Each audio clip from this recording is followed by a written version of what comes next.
मागच्या 3 वर्षापूर्वी शेळीपालन हा व्यवसाय सुरू केला शेतकऱ्यांनी आणि आतापर्यंत जवळपास 7 लाख रुपयाची शेळ्या बोकड विकले आणि 2 लाख रुपयाचा हा शेड बांधला।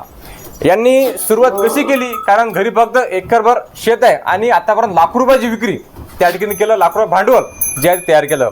आणि शेळीपालन हा व्यवसाय जे आहे, वडील आणि यांचे 2 मुलं असे तिघं बापलेके मिळून हा जो उत्तम व्यवसाय चालवत आहेत। आज आपण अकोला जिल्ह्यातील पिवंदळ या खेड्या गावामध्ये आहे। संपूर्ण मुलाखत आपण दादांकडून त्या ठिकाणी जाणून घेऊया। दादा राम राम। राम राम। आपला संपूर्ण परिचय आपले शेतकरी असतील, युवा शेतकरी असतील त्यांना द्या।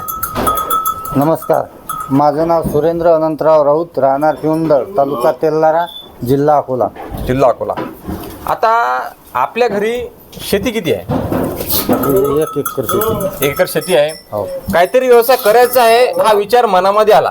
हो। मग शेळीपालनच हा व्यवसाय का बरं तुम्ही निवडला आणि किती वर्ष झाले आपल्या घरी या शेळ्या आहेत? शेती आता हा व्यवसाय असा आहे की बाबा कमी खर्चात म्हणजे कमी पैशात उभा करायला हाच एक व्यवसाय आहे। बरं दुसरा आपल्याच्यानं काही होत नव्हतं, बरं बरं। कारण तेवढा पैसाच नव्हता आपल्याकडे। हा हा हा।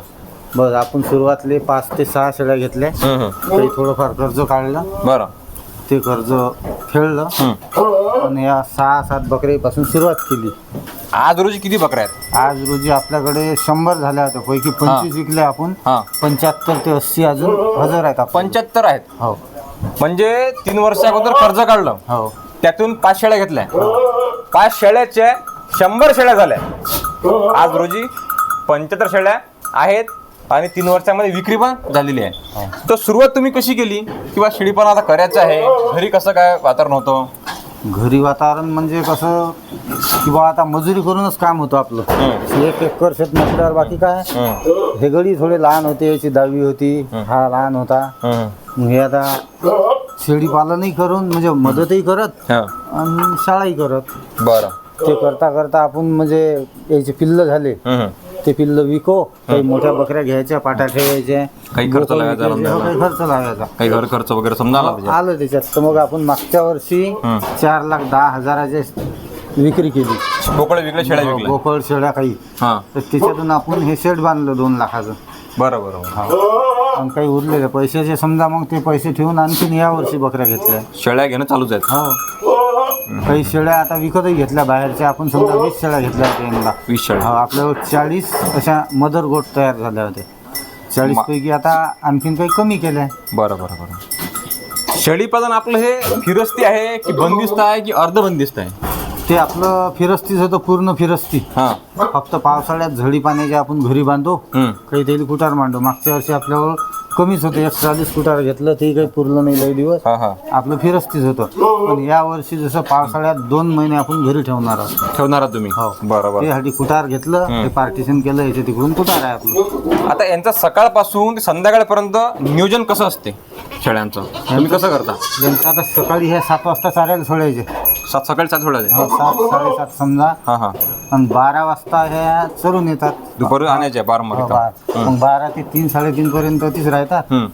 3:30 सोडल्या की संध्याकाळी झाकट पडलं, समजा 7 वाजेपर्यंत चरणं वावरामध्ये? हो, आता सध्या द्यायला कोणचा फुटार नाही ना, अलप नाही ना, काहीच नाही सध्या? नाही, फक्त बाहेरचे चारे आहेत याच्या भरोशावरच सध्या बाहेर चारा शेळीपालन आहे? म्हणजे जनरल बकरी अलप नाही।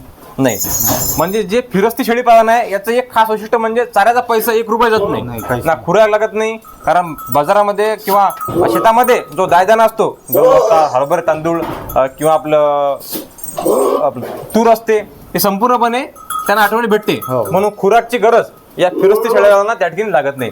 तर हा एक खास वैशिष्ट्य आहे। आता नोकरीच्या मागे लोक धावतात, पण तुम्ही दोन्ही मुलं तुमच्या व्यवसायामध्ये आणले, गुंतवले आणि त्यांचंही मन रपलं।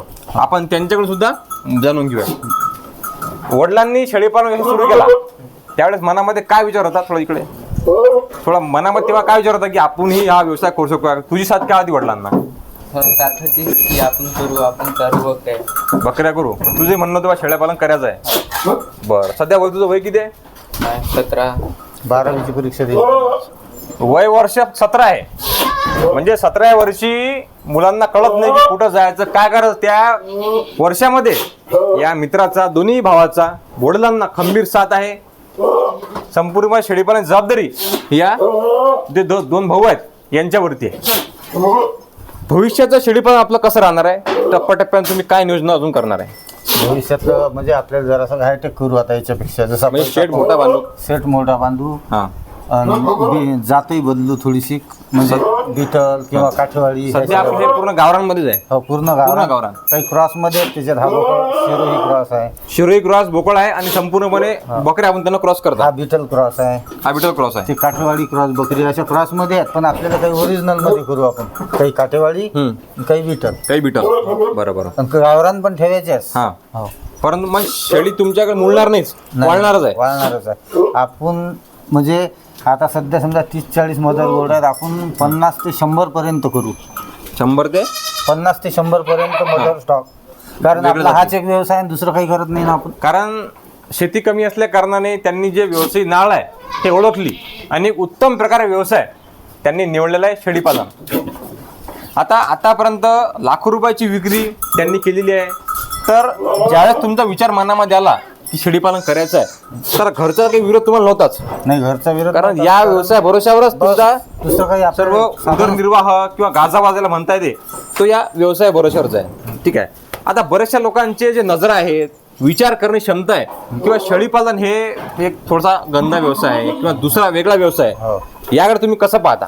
आपल्याला याकडे ते काहीच नाही, लोकांच्या इकडे आपण पाहत नाही, काही कारण घेणं आपण नाही. दुसरं काही करू शकत नाही, आपल्याला काही प्रॉपर्टी नाही घरची. या व्यवसायामुळे आपण पुढे आलो. पुढे आलो. बरोबर आहे. हाच आपल्यासाठी चांगला आहे, म्हणून आपल्याला ते लोकांचं काही नाही. आपण हेच केलं आणि झालं.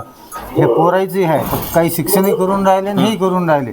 आपण मुंबई पुण्याला काही ते पाठवत नाही. बरोबर आहे. बस हेच. म्हणजे ग्रामीण जीवनाशी खेडेगावाशी नाळ पूर्णपणे जुळलेली आहे आणि शहरामध्ये 10-15 हजार रुपये नोकरी मागायला लागण्यापेक्षा स्वतः व्यवसाय उभा केला आणि 17व्या-18व्या वर्षापासून जर व्यवसाय सुरू केला तर तो किती मोठ्यापर्यंत व्यवसाय मोठा होणार आहे याची कल्पना आपल्याला आहे. सध्या पूर्णपणे गावरान शेळीपालनावर काम आहे. आतापर्यंत लाखो रुपये विक्री भोवनी केलेली आहे. तुमचा एक वेळ नंबर त्यांना सांगून द्या, म्हणजे काही प्रश्न असतील शेतकऱ्यांचे ते तुम्हाला विचारू शकतात. फोन नंबर माझा नंबर आहे 9518 5254 38. 5254 तर संपूर्णपणे या अकोला जिल्ह्यामधील पिवंदळ छोटंसं ग्रामीण खेडेगाव आहे. इथं आपण आलो, पूर्णपणे मुलाखत घेतली. या मुलाखतीचे तुम्हाला काही प्रश्न असतील तर नक्की विचारा. भाऊंचा हा दुसरा मुलगा आहे, मित्रा मोठा मुलगा आहे. तुझं वय किती आहे? 20 वर्ष. हा व्यवसाय तुला कसा वाटतो? चांगला आहे. म्हणजे बाकी जे दुग्ध व्यवसाय आहे, कुक्कुटपालन आहे, त्याचं थोडं भांडवल जास्त आहे. भांडवल हा व्यवसाय लवकर सहज होऊ शकते. वडिलांना खंबीर साथ आहे घरच्यांची, आणि अशी जर साथ प्रत्येक शेतकऱ्यांना, प्रत्येक माय भगिनींनी, मुलांनी, बहिणींनी दिली तर हमखास शेतकरी प्रगती त्या ठिकाणी होणारच आहे. या व्हिडिओमध्ये, या मुलाखतीमध्ये आपण इथे थांबणार आहे. काही प्रश्न असतील तर नक्की विचारा. भाऊंचा नंबर तुम्हाला दिलेला आहे. यांच्यासोबत काही प्रश्न असतील, काही शेळ्या आपल्याला विकत घ्यायचे असतील, कारण संपूर्ण शेळ्या जे आहेत ते चांगले आहेत, कमी किमतीमध्ये, रिजनेबल भावामध्ये शेळ्यांची किंमत सुद्धा तुम्हाला विक्री भेटून जाईल. धन्यवाद. या व्हिडिओमध्ये आपण थांबणार आहेतच. परत भेटू नवीन व्हिडिओमध्ये नवीन माहिती घेऊन. जय जवान, जय किसान.